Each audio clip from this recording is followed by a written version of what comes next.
last thing we need to do when it comes to solving equations is take care of one small issue that we've not so far. You might have thought about this as you're solving these and thought, well, what if this was to happen? So we just proposition this and say, how would we solve this? Okay? So start with a variable on the right. There's nothing to simplify on either side, so we just go straight to solving on both sides, right? And sure enough, we just get x minus 4 equals 4. And we can go through solve. Standard equation, we know how to do this, been doing it for a while. So we get 1x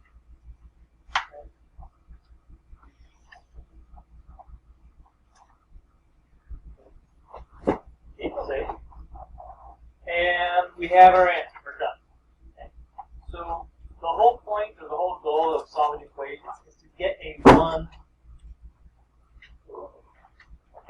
right? Or 1y, or whatever variable it is. We need to get a 1.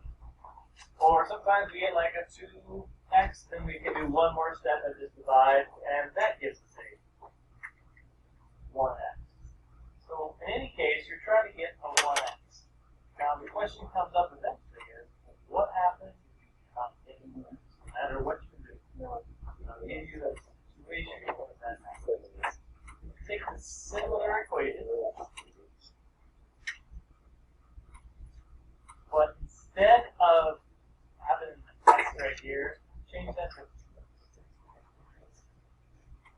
watch what happens.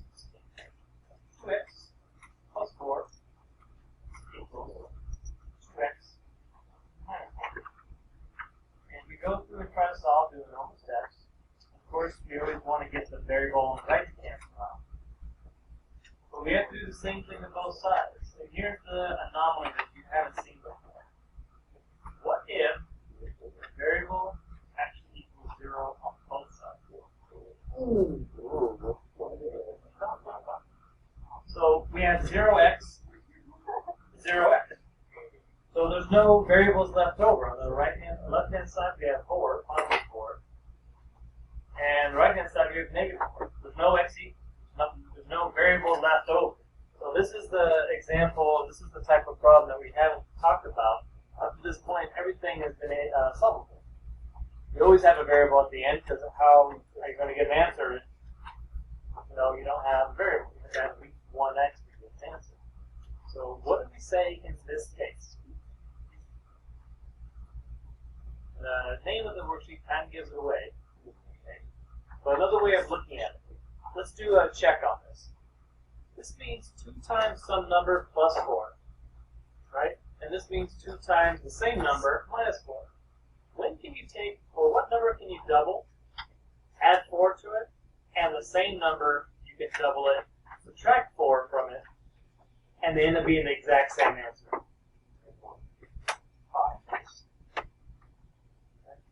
When does that occur? Or does it occur at all? So if I do 2 times 1 and add 4, I get 6.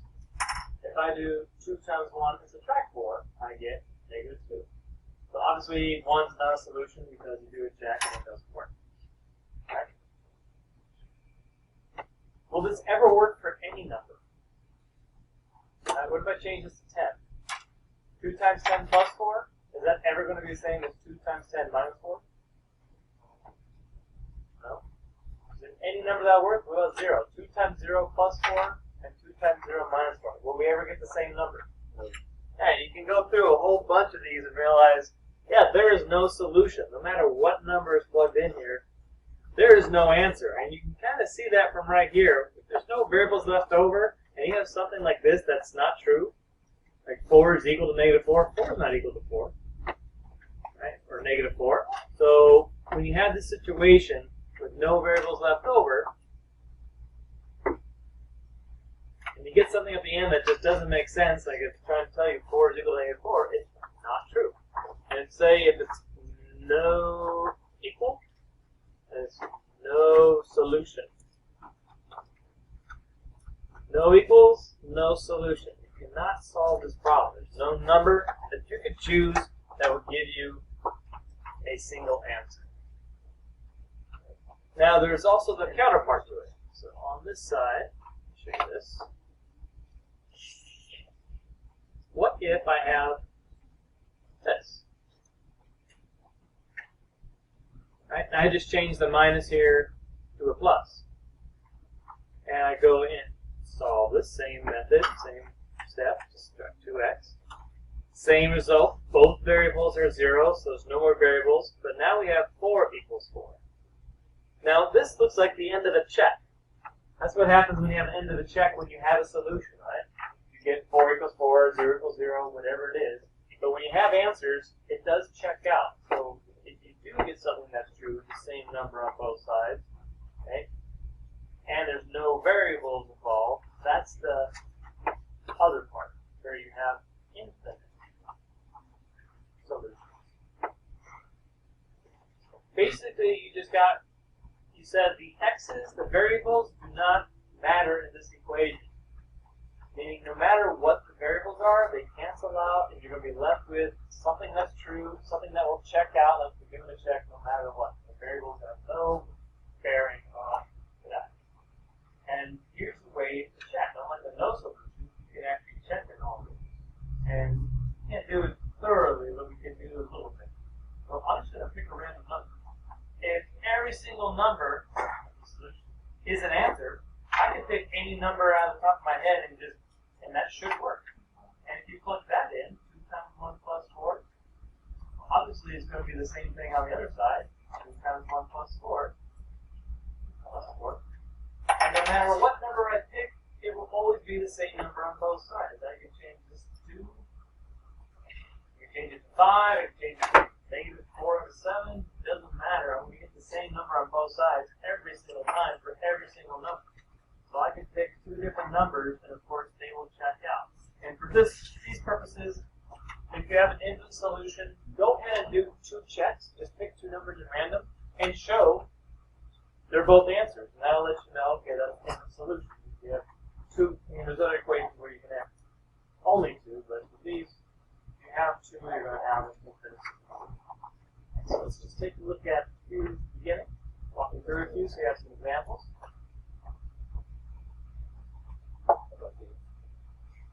So we have 8b minus 8b, or negative 8b plus 8b, which equals 0.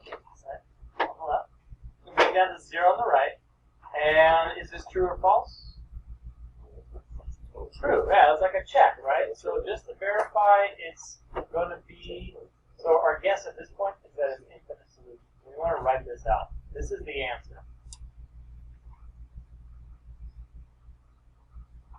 The fact that it comes out to be a true statement like you're doing a check, and then just pick 2 random numbers and do a check. So this would be negative 8 plus 8. Does that equal 0? Or 0 equals 0. And then just pick another random number. Let's say x equals 5. Why not?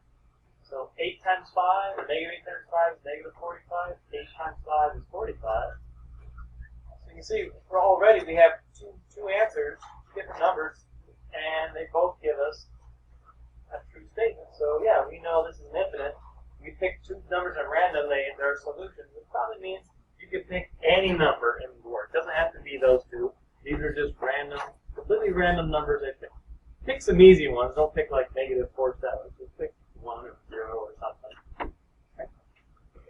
And of course the other side is here, 3. So 8x minus 8x is 0. Those cancel. They're on the same side. So I have negative 2 equals negative 3. No equals, no solution.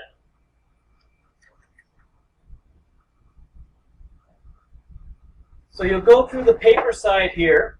I'm going to leave the key with the substitute so you can check. And then you will have a Khan Academy tomorrow on this. Okay? You got a sub tomorrow? So tomorrow, yeah, you'll just be finishing this up.